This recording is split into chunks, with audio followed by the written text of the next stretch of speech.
The test is in 4 parts. At the end of the test, you will be given 10 minutes to transfer your answers to the answer sheet. Now turn to Part 1.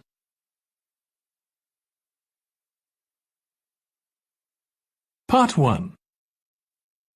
You will hear a man phoning to complain about a flight. First, you have some time to look at questions 1 to 3.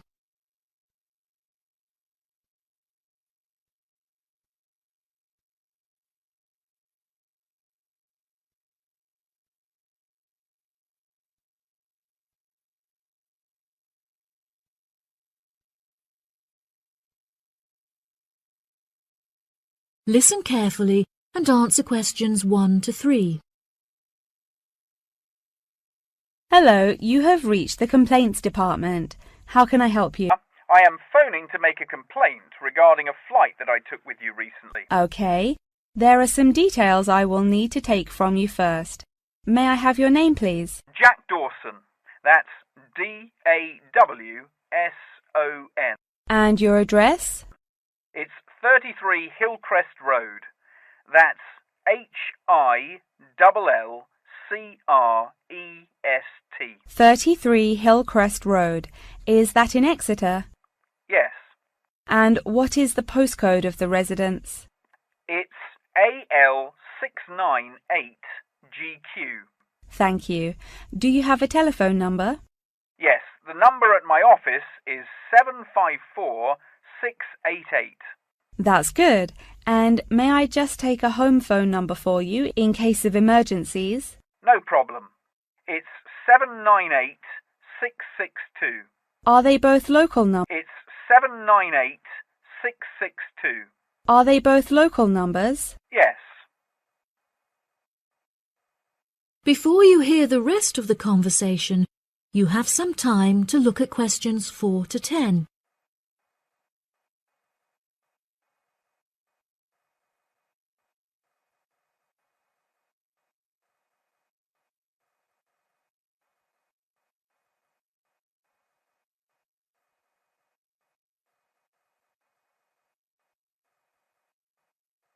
Now listen and answer questions 4 to 10.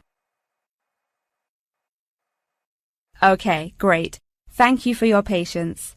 Now, what is the nature of your complaint? I'm phoning to complain about a flight I took recently. I always take certain measures to ensure that I will be comfortable. For example, I always pay the additional cost for extra room, and I always arrive punctually for the flight to make sure that I'm seated beneath an air conditioner.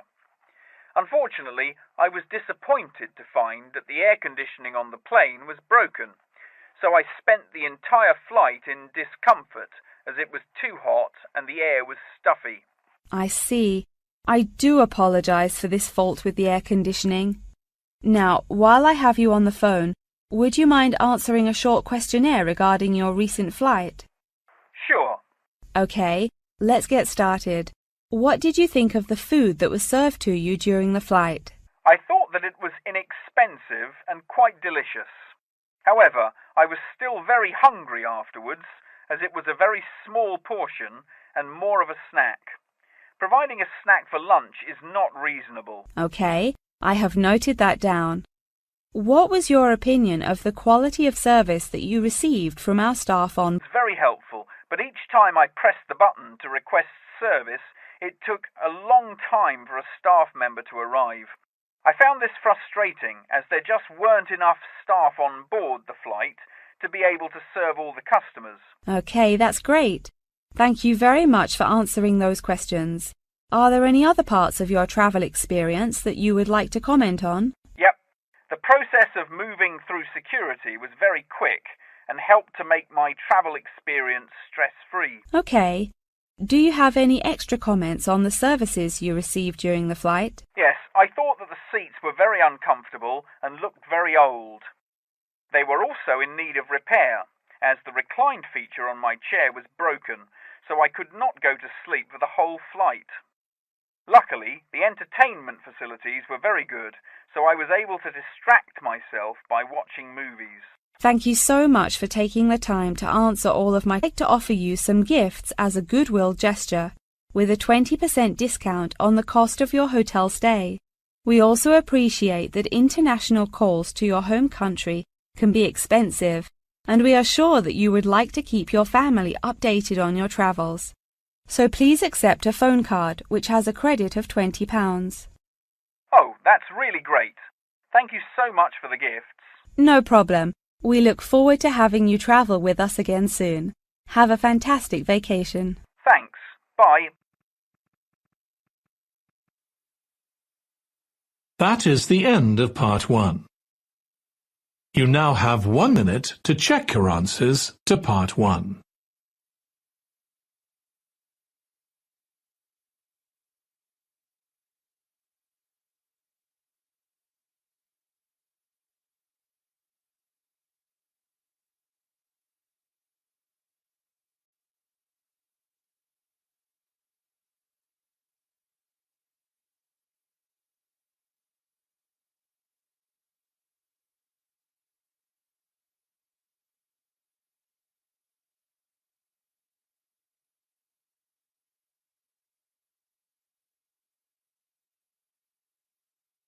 Part 2. You will hear part of a talk given by a member of staff at a car rental company. First, you have some time to look at questions 11 to 16.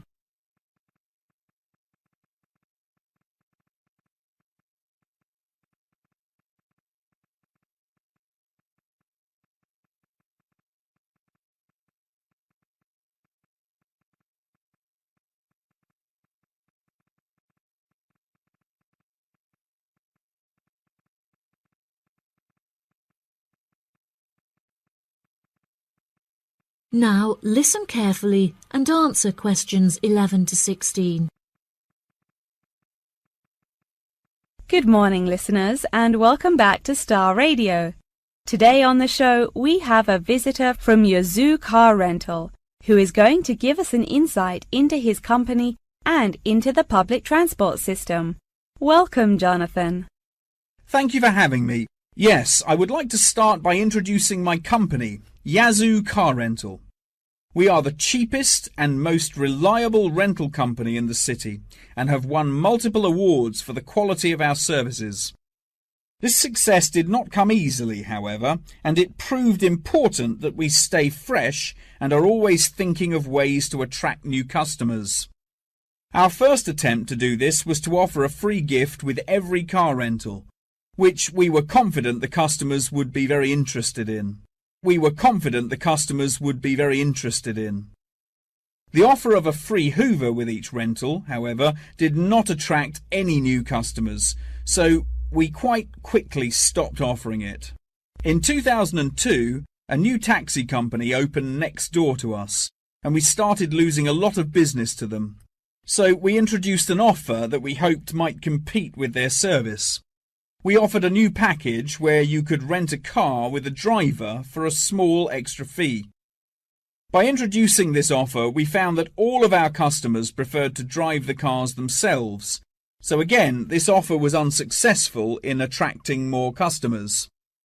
Learning from these mistakes, we decided to offer a package service where the customer no longer had to come to our offices to pick up the rental car. Instead, we could drop off and pick up the car anywhere in the city to make the customer's experience a lot more stress-free. This offer was very popular and increased our profits by 30%. In order to attract a younger demographic, we updated the models of cars that we offered for rental. We began offering more trendy cars such as minis and smart cars that we thought might appeal to the younger crowd, and we also purchased them in more fun colours like reds and greens. This offer attracted some new customers of a younger age group, however not as many as we hoped. Next, I decided to offer our services at a discounted price on our website where it could be seen by thousands of people. I thought that this could be a great way to attract a number of new customers who would never have heard of us before, and it worked fantastically well. Following the success of the discount offer, we had so many customers that it became necessary to open a new branch of the company in the centre of the city. The cost of renting offices in the city centre was very high, so we hoped that our profits would justify this expensive decision. We made enough profit to keep our city centre offices open, but we had hoped for a greater increase in customer numbers. Before you hear the rest of the talk, you have some time to look at questions 17 to 20.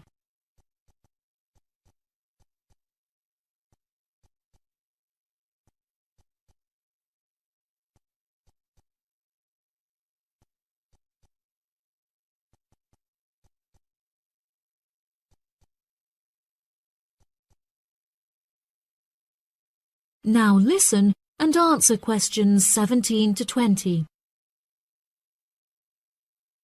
Now for the second part of my talk, which is on the topic of public transport.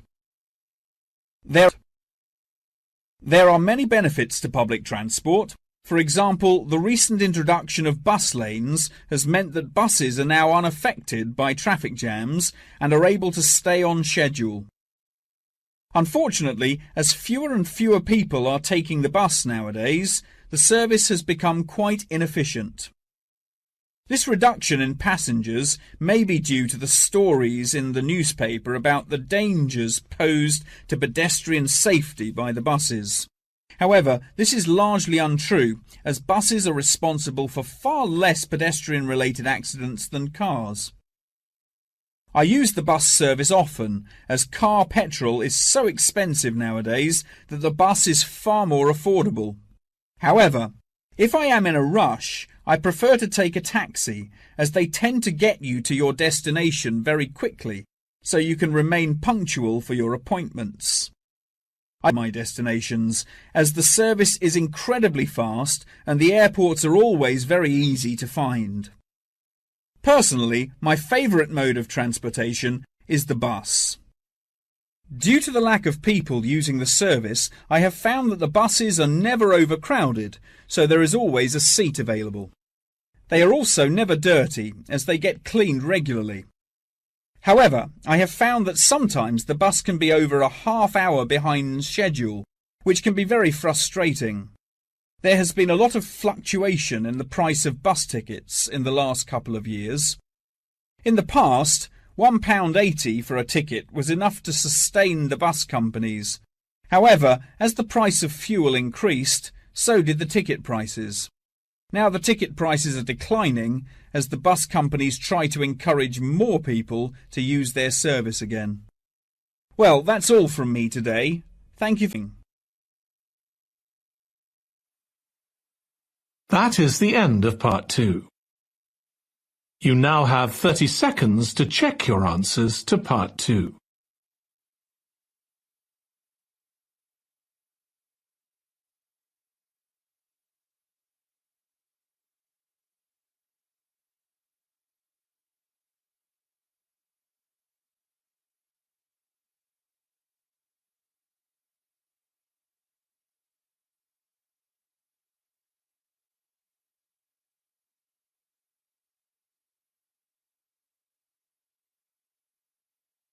Part 3.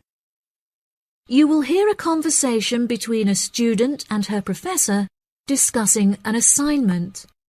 First, you have some time to look at questions 21 to 25.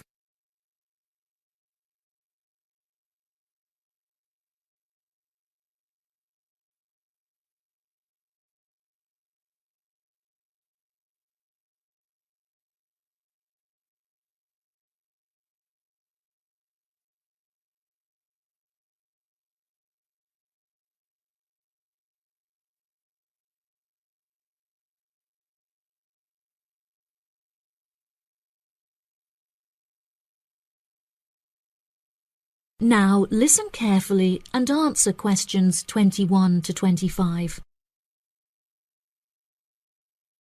Excuse me, Dr. Thompson. May I speak to you for a minute? Of course. Please come in. I'm Alexandra Jones. I'm studying business here at the university, and for my assignment I have to carry out a survey of people who own their own organizations. I heard that you are the founder of your own company, and I was wondering if I could ask you some questions about it. Yeah. Okay, great. We'll get started. Did you encounter any problems whilst you were starting your company? Actually, it was not as hard as I anticipated. I started out with very clear objectives, so I knew exactly what I wanted my corporate identity to be.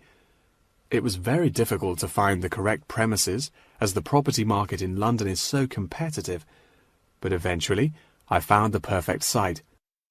The hardest part was structuring the business, as I had no formal template, so I had to create it myself. Yes, that is very impressive. Was it difficult dealing with staff? It's always tricky trying to satisfy a group of people with varying interests. However, I didn't encounter many problems. I found it very important to make the staff feel appreciated. So I hosted a staff day where we could all introduce ourselves and get to know each other as individuals. I was also able to talk to them about the type of work that they would be doing and gave them the opportunity to share with me the issues they had with the allocation of the work. Okay. Did you hire a management team, or did you take on the role of the manager? Oh no, I already had enough tasks to take care of. I employed someone else to take on the role of the manager. However, he never consulted me before making decisions, so I was forced to let him go and hire someone else. And what did the other staff think of the new manager? They had a great deal of respect for him.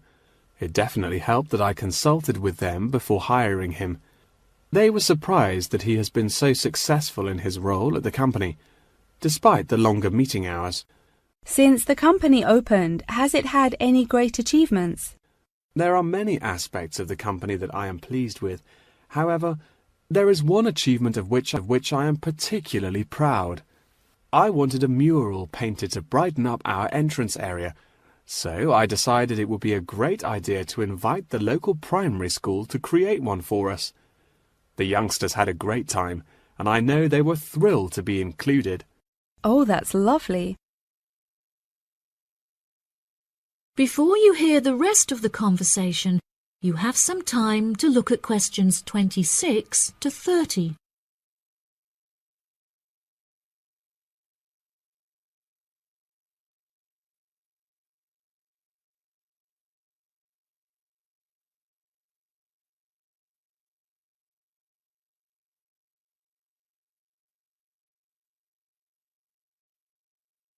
Now listen and answer questions 26 to 30. Have you encountered any major problems since you opened the company? Yes, we are always encountering issues with employment because it is very hard to find people who are qualified for the roles that we are offering. But unfortunately, there is no solution to this. One of our administrators also recently left to go on maternity leave, which put us in a tricky situation. However, we have managed to find a temporary replacement for her. It's also now approaching the period when we must carry out our financial training, so I need to find a venue with enough space to hold everyone.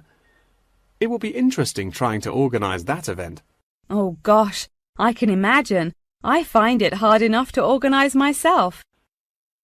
Organization is a difficult thing to master, but it is also essential for success. Whilst I was learning how to stay organized, I realized that the role of motivation is essential. Okay, that's great. I also suggest that you visit, as there is a section on culture that will have some very valuable material on how to develop your organization skills. Okay, I'll head to the library when we're finished. I think you will find it very useful. They also have a collection of documentaries on the subject of personal organization, and I suggest that you look up the literature on management of change. I personally found these sources incredibly useful. Articles are also a valuable resource, and we have a whole collection of them in our university library. I advise that you look at Section 2, where you will find articles on the nature of volunteering. That's great. Thank you so much for your help. No problem. That is the end of part 3. You now have 30 seconds to check your answers to Part 3.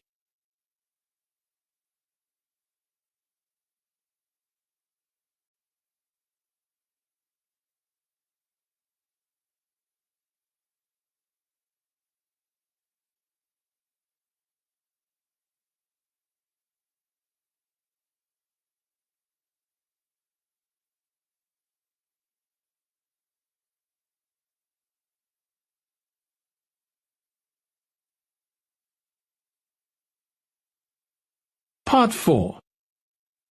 You will hear a talk on the research of architecture. First, you have some time to look at questions 31 to 40.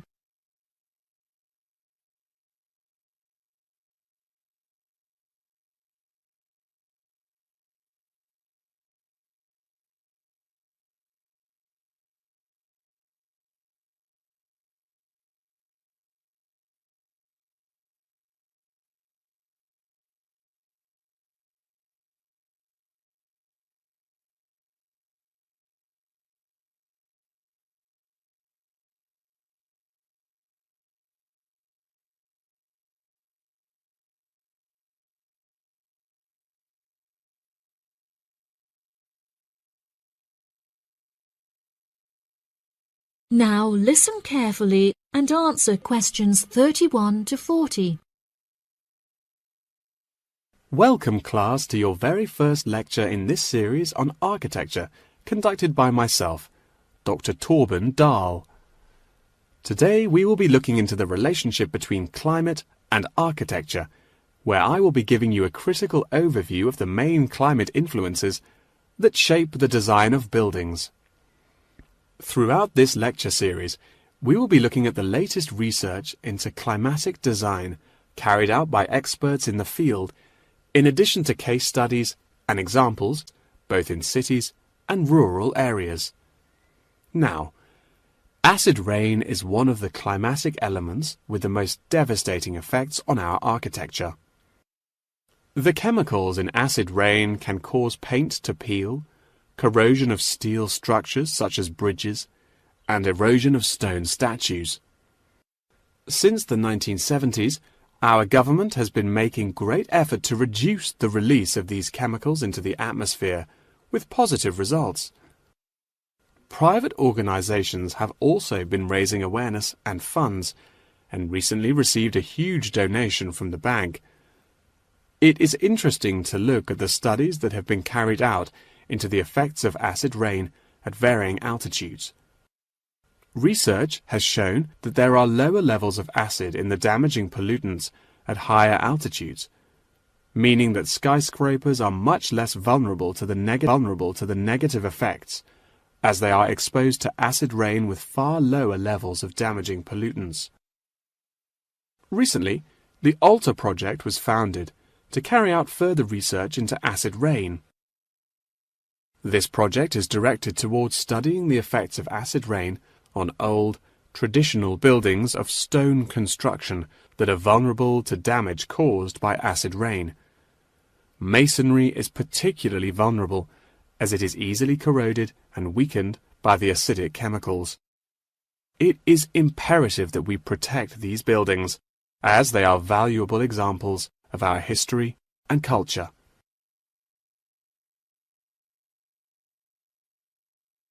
Pollution is one of the main sources of concern in the present day.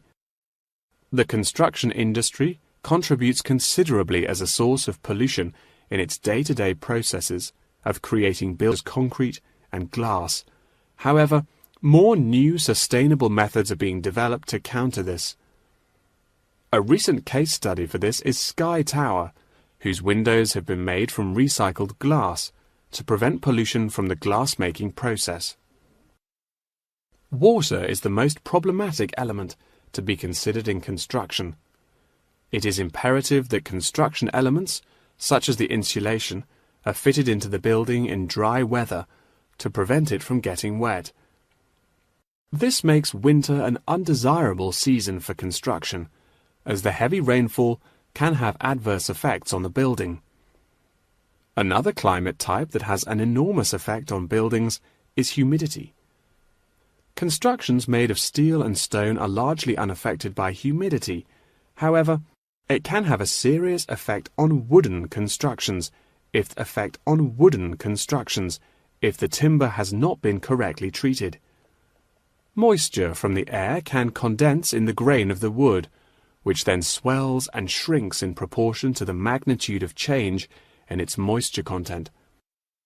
This variation in size can have disastrous consequences.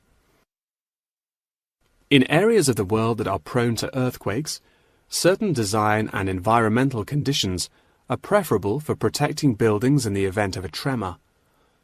Engineers have come up with numerous building procedures to help minimize shaking in buildings.